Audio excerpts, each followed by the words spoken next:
Bien, hoy día vamos a seguir esta nueva serie de sermones en que estamos, basado en el libro de Miqueas, y vamos a seguir con la última parte del capítulo 1. Nosotros vimos Miqueas 1:1, después vimos del 2 al 7, y ahora vamos a ver del 8 al 16. Entonces, quiero invitarles a que leamos Miqueas capítulo 1, del 8 al 16. Pero fíjense, en esta oportunidad las vamos a leer, yo la voy a leer acá y va a estar en pantalla y probablemente no va a ser la versión que usted tiene en mano, la vamos a leer en la versión traducción en lenguaje actual, en la TLA. Y vamos a leer en esa versión, porque ustedes van a ver, en este pasaje hay un listado de ciudades y lo que va pasando con cada una de esas ciudades. Y lo que hay ahí, que nosotros no nos damos cuenta porque lo leemos en español, es un juego de palabras que hay en el hebreo. Si nosotros lo leyéramos en el original en que fue escrito el texto, nos encontraríamos con un juego de palabras, que claro, al pasar al español desaparece casi, y no está en las traducciones, pero sí se nota un poquito en la TLA. O más bien, pareciera que está la intención en la TLA de traducir el juego de palabras que está en el original. Entonces vamos a leer Miqueas 1 del 8 al 16. Dice así, ustedes lo pueden seguir ahí. Dice, entonces yo dije, Samaria y mi pueblo Judá han sido heridos de muerte. La muerte también amenaza a Jerusalén, capital de Judá. Por eso lloro y estoy triste.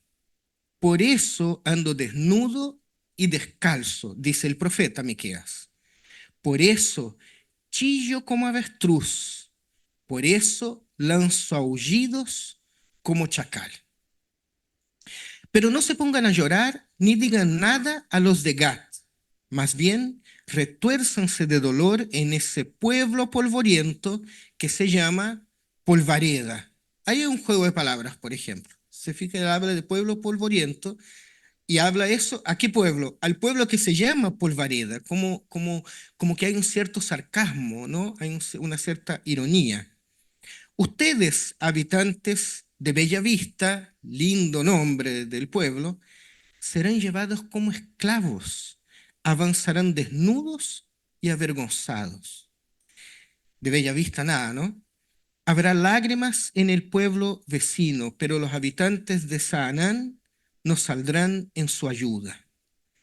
Los habitantes del pueblo de amargura, porque es amargo lo que está viviendo este pueblo, se quedarán esperando ayuda, pero Dios enviará la desgracia hasta la entrada misma de Jerusalén. Ustedes, habitantes de Laquis, enganchen sus caballos a los carros. Fue en la ciudad de ustedes donde todos nuestros males comenzaron. Allí pecaron los israelitas y allí pecaron los de Jerusalén. Por eso tendrán que despedirse de su amado pueblo de Moreset Gat. Los reyes de Israel serán engañados en el pueblo llamado trampa. Se fijan, ahí hay otro juego de palabras, engaño y trampa. Y dijo Dios, contra ustedes, habitantes del pueblo llamado conquista, ¿qué va a pasar? Voy a enviar un conquistador. El pueblo de conquista va a ser conquistado. ¿Se fijan qué terrible? Y aún los israelitas más valientes huirán hasta la cueva de Adulam. Habitantes de Jerusalén, lloren y afeítense la barba. Lloren y córtense el cabello hasta quedar calvos como un buitre. Sus hijos queridos serán llevados a un país lejos de aquí. Terrible, ¿no? ¿Cómo se predica esto? Bueno, lo primero que vemos aquí es ese carácter poético de los libros proféticos, ¿no? Aunque la poesía hebrea algo nosotros nos damos cuenta en esta traducción, no es de rima, no es tanto de rima y métricas, como es la poesía en español, sino que más bien es una poesía pensada en el lenguaje, en el juego de palabras. Según Edesio Sánchez, un teólogo y pastor presbiteriano, un teólogo mexicano, Edesio dice así: la poesía es un medio poderoso para crear nuevos espacios de vida y nuevos mundos, más allá de aquellos que han caído bajo el poder de los poderosos de este mundo. La poesía es una invitación a imaginar nuevas posibilidades, nuevas alternativas y nuevos desafíos. Quizás lo que dice Decio, quizás esos sean los motivos de estos autores, de estos profetas, ¿no? Porque no es fácil escribir de Dios, pero por medio de la poesía los autores pueden expresar emociones que son muy profundas, como estas emociones que nosotros leímos recién, ¿no? Y además la poesía se utilizaba para memorizar textos importantes, y también el lenguaje puede ayudar a hacer que el mensaje del autor sea más significativo. Por eso escribían en poesía. Y por último, la poesía con su lenguaje, con su belleza, refleja muchas veces muy bien la naturaleza de Dios. Vamos al texto. El llanto del profeta está provocado por las consecuencias judías de la derrota de Samaria. Samaria es la capital, ¿no es cierto? Y aquí es una figura literaria que expresa la aflicción que llena a una persona, el llanto. El lamento o el llanto, la angustia, puede tener diferentes motivos. Puede ser fruto del sufrimiento de una persona, puede ser fruto del sufrimiento de una familia, de una comunidad, puede ser por una enfermedad, por una opresión, por una muerte o incluso por la ausencia de Dios.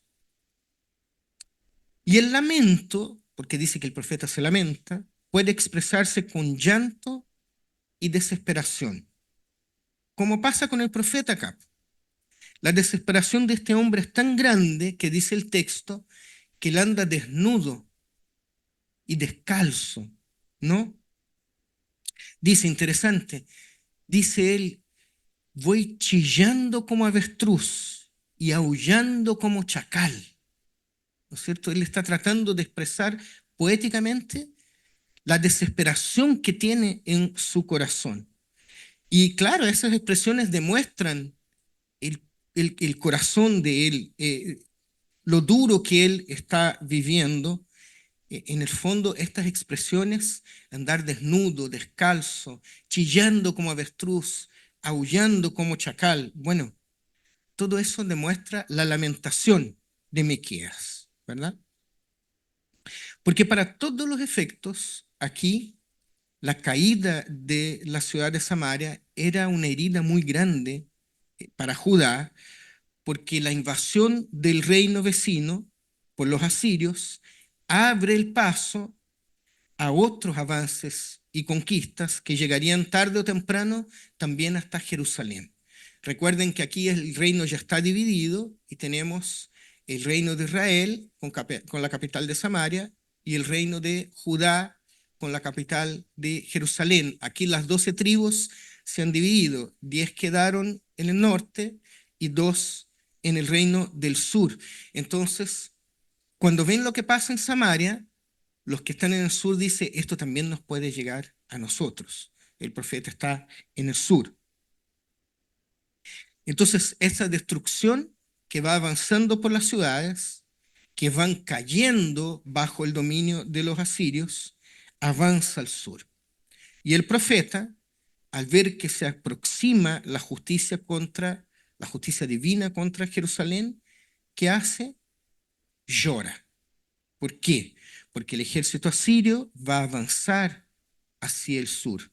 matando mucha gente, destruyendo ciudades. Entonces, el pueblo sufrirá por el pecado de sus líderes, pero no solo de sus líderes, es por sus propios pecados.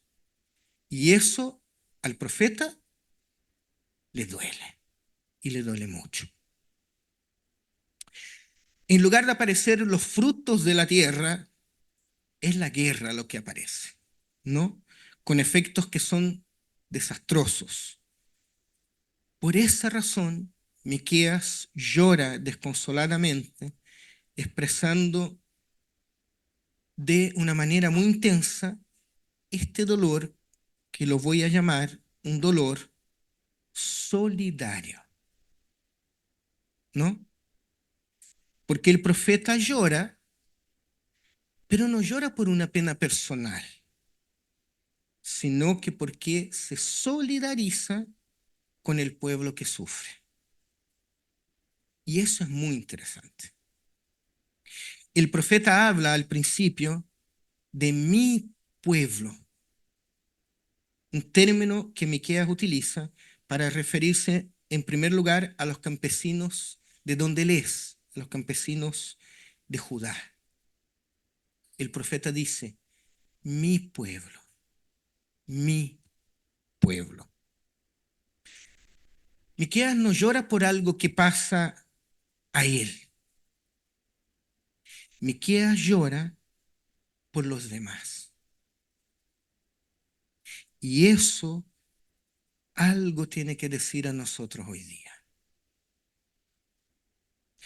Y después del lamento, que está en el 8 y 9, lo que tenemos del 10 al 16 es un gran juego de palabras que va detallando cuál debería ser la actitud del pueblo de esas ciudades frente a lo que está por venir, ¿no? Frente a la desgracia. Y el texto termina con el profeta ordenando a Jerusalén que se lamente usando dos expresiones. Rasúrate la barba y rápate la cabeza. ¿Cuándo se hacía eso? Cuando había luto. Dos expresiones o acciones típicas de un tiempo de luto. ¿Por qué? El texto lo dice al final. Porque los amados hijos de Jerusalén y de Judá les serían arrebatados y exiliados. Queridos, miren, es imposible ver textos como estos y no reflexionar respecto a cómo nosotros mismos expresamos las tristezas delante de Dios. Porque principalmente a los hombres se nos ha enseñado que hombre no llora, ¿verdad? Hay que ser fuerte, hay que ser duro, dice Henry. Cuando en realidad uno ve textos como estos y parece que sí hay días en que está bien que lloremos y nos desesperemos, porque somos personas, somos seres humanos, porque somos débiles y porque no tenemos respuesta para todas las situaciones de la vida. Pero no solo eso. Frente a la destrucción y a la desgracia de otros, de mi pueblo, el profeta sufre. El sufrimiento de los demás no es ajeno a este hombre. Entonces nosotros deberíamos preguntarnos, ¿no? Hoy día, ¿empatizamos nosotros con el dolor del prójimo? ¿Nos dolemos, por ejemplo, por los pueblos que están en guerra o por los que están sufriendo?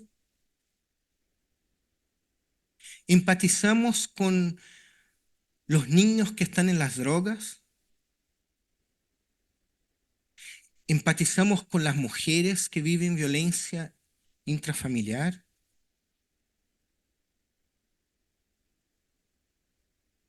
Porque muchas veces lo que vemos es lo contrario, fíjense. Muchas veces, como evangélicos, y no hablo de esta iglesia, sino que en términos generales, como que nos ponemos contentos con el castigo y con el sufrimiento del otro.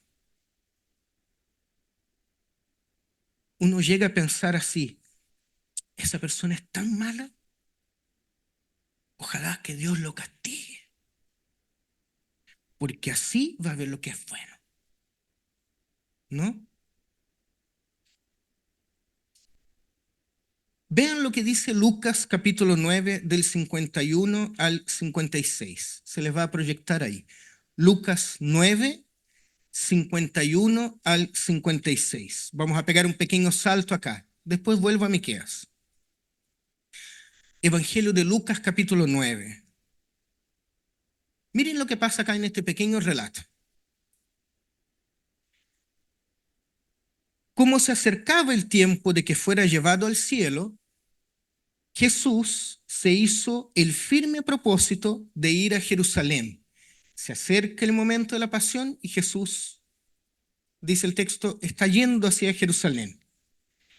Envió por delante mensajeros que entraron en un pueblo samaritano para prepararle alojamiento. Entonces, parece que manda a algunos discípulos adelante que entren a un pueblo samaritano que está un poco más adelante para que estos discípulos hablen con la gente del pueblo local, para que ya cuando Jesús llegue puedan recibirlo. ¿Cierto? 53. Pero allí la gente no quiso recibirlo porque se dirigía a Jerusalén. Bueno, tienen su motivo y su argumento. Pero el punto es que la gente de ese pueblo no quiso recibir al Señor, sus discípulos. Entonces, cuando los discípulos Santiago y Juan vieron esto, van y preguntan al Señor. Esta gente no lo quiere recibir. Y Santiago y Juan van y preguntan al Señor entonces. Señor, bueno, el tono es mío, ¿no? Pero yo me imagino que, Señor, con mucha, de manera altanera, ¿no? Muy parado, muy seguro de lo que va a decir. Señor, dicen a Jesús, ¿quieres que hagamos caer fuego del cielo para que los destruya? Porque tiene todo el sentido. Esta gente no quiere recibirte. Que muera en las manos del Señor. ¿No? Elías lo había hecho. Ellos acá están pensando en lo que pasó con Elías. Entonces, Señor, tú quieres que, vamos a decir a Jesús que acá somos los duros. ¿Qué se cree esta gente de no recibirnos? ¿Quieres que el fuego del cielo los destruya? 55. Pero Jesús se volvió a ellos y ¿qué hizo? Los reprendió. Seguramente ellos esperaban que Jesús dijera, sí, muy bien, Santiago, Juan, clamen al Señor y que el Señor barra con este pueblo, que destruya a todos. Bien, bien, bien pensado, chiquillos. ¿No? Jesús se volvió a ellos y los reprendió. Y luego siguieron la jornada a otra aldea. Es la misma idea, ¿no? Señor, mira, esta gente no te merece. ¿Quieres que hagamos caer fuego del cielo para que los destruya? ¿Y qué hace el Señor? Los reprende y sigue el camino. ¿Se fijan? Dios reprende a sus discípulos por querer destruir a los malos. O también decimos así, miren, cada vez que uno dice, no cada vez, pero pasa seguido. A veces cuando alguien se levanta y dice, Dios es amor, se levanta otro y dice que sí, pero también Dios es fuego consumidor o es justicia, ¿verdad? Dios, incluso eh, Dios es amor, sí, pero también es justicia. Yo les hago la pregunta, ¿realmente queremos que Dios actúe en justicia? Porque si Dios actúa en justicia, no va a escapar nadie. No se van a escapar los que nosotros etiquetamos de malo, pero tampoco nos vamos a escapar nosotros. Porque nuestra relación con Dios no ha sido restaurada en base a la justicia, sino que en base a la misericordia. Sí, ustedes pueden decir, no, pero hubo un acto de justicia porque Jesús pagó por mis pecados. Efectivamente, ahí está la justicia de Dios, pero una justicia tremendamente misericordiosa, porque nosotros merecíamos el castigo, no Jesús. O decimos así, ustedes han escuchado esta expresión, es una expresión que está al final de la carta a los Corintios. Eh, la palabra es Maranata. La traducción más eh, adecuada o la que más se entiende es el Señor viene. Pablo termina la carta diciendo, cuídense, sean responsables, porque el Señor viene. Pero nosotros hoy día muchas veces decimos, Maranata, ven Señor Jesús, citando esta expresión paulina, ¿no? Pensando en la idea de que todo termine pronto. Está todo tan malo que sería maravilloso si el Señor viene ahora y termina con todo, ¿no es cierto? Y esa expresión la usamos en nuestras iglesias muchas veces.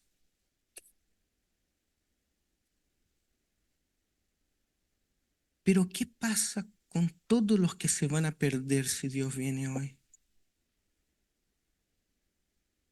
Pensamos en eso cuando usamos expresiones como esta. No tienen que levantar la mano, pero yo les pregunto,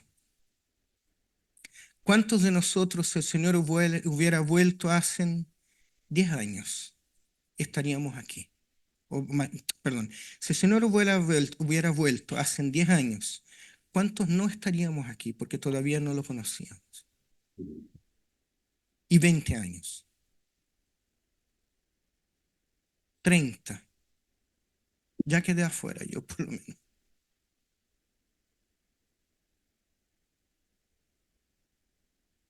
¿No sería mejor orar? No peses tu mano, Señor, porque no pesaste tu mano sobre mí, así que tampoco peses tu mano sobre los demás.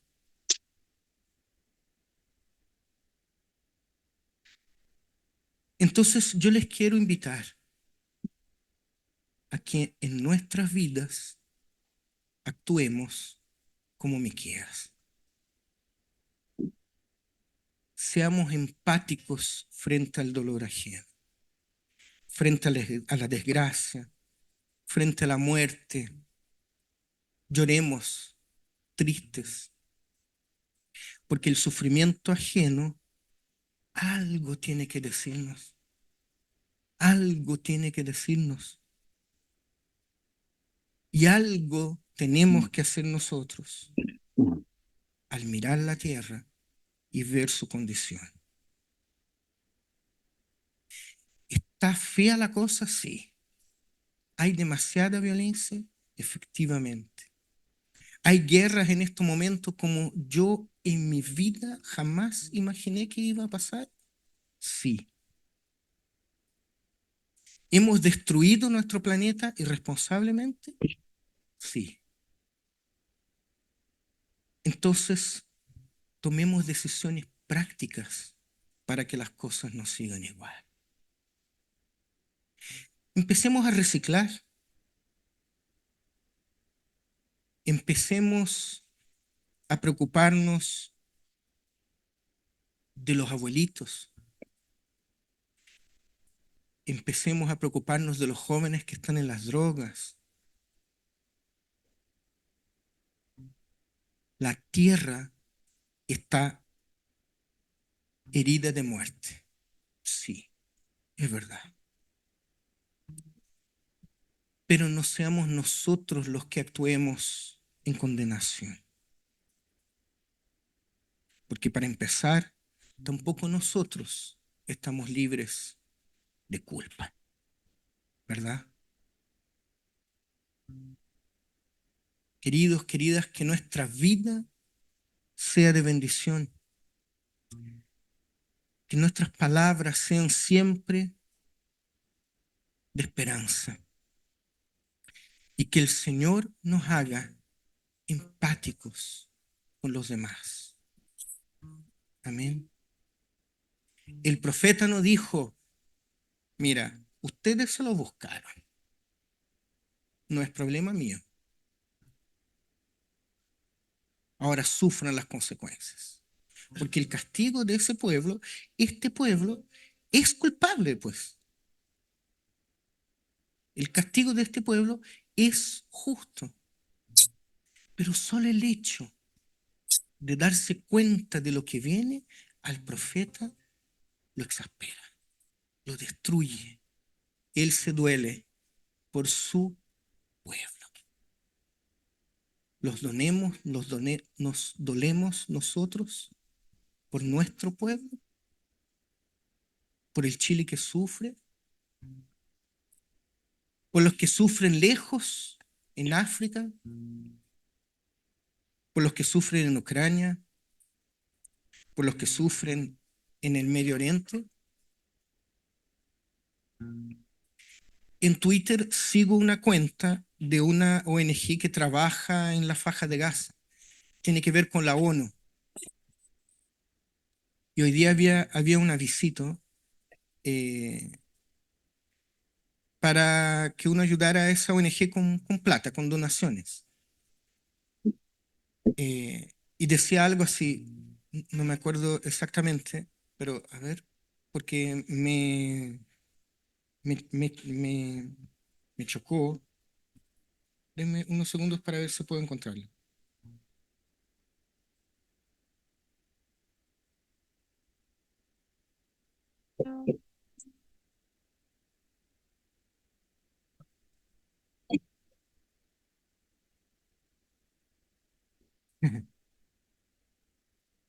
Dice, haz a los niños, porque allá es verano, ¿no?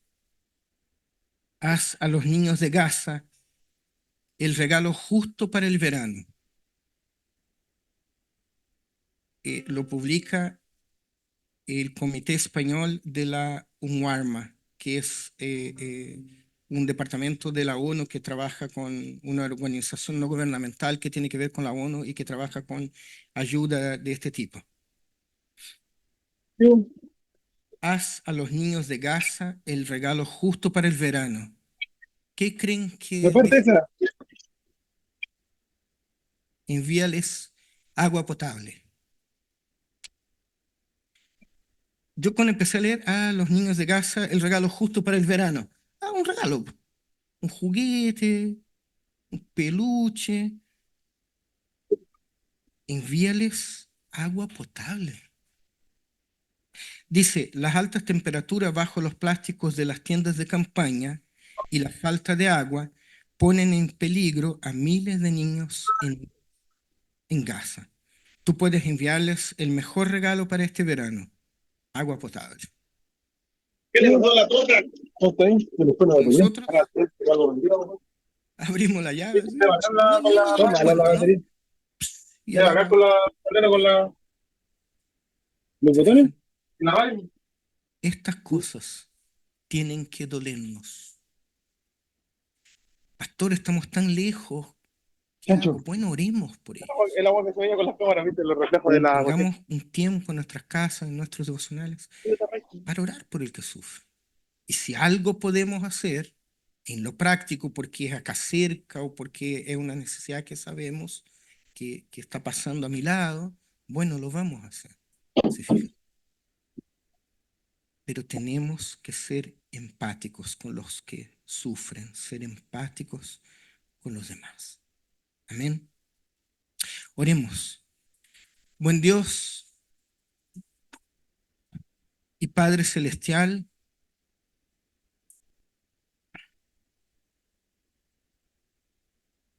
palabras como la del profeta Miqueas, Señor, nos calan profundamente, Señor. Y más que sus palabras, la actitud del ¿Ah? profeta, Señor, tiene que hablarnos a ¿Qué le nuestros pasó? corazones, Señor. No, yo no, pero ustedes por su información. Ya, sí. Buen Dios, Alzó. buen Padre, no Bueno, y permita, Señor, que nosotros ignoremos a los que sufren, papá. Todo lo contrario, Señor. Te pedimos, por favor, que tú nos hagas sensibles y que tú toques nuestros corazones, Señor, por medio de tu Espíritu Santo, Señor, para que tomemos las decisiones correctas, Señor, para que cambiemos nuestras actitudes, para que hagamos lo que nos corresponde, para que las cosas nos sigan iguales a como están. Tantas situaciones difíciles, Señor, tanta tristeza, tanta violencia que hay en la tierra, Señor. Y nosotros somos tus hijos e hijas, Señor. Entonces, danos sabiduría, Señor. Danos conocimiento, pero también haznos responsables, Señor, de lo que nos toca, de lo que nos corresponde, Señor. De tal manera, Señor, que los que sufren sepan que pueden contar con nosotros. Que el que sufre sepa que puede contar conmigo, con mi ayuda, con mi abrazo, con mi oración, con mi hombro, con mi mirada sincera.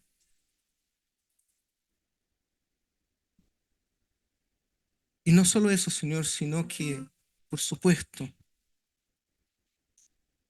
danos también, Señor,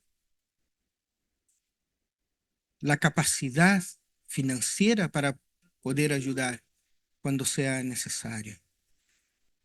Haznos prosperar, Señor, no solo cada uno de nosotros en lo personal, en nuestros trabajos, sino que haznos prosperar también como iglesia, Padre, para que, para que tengamos la capacidad de ir en ayuda, Señor, de los que necesitan.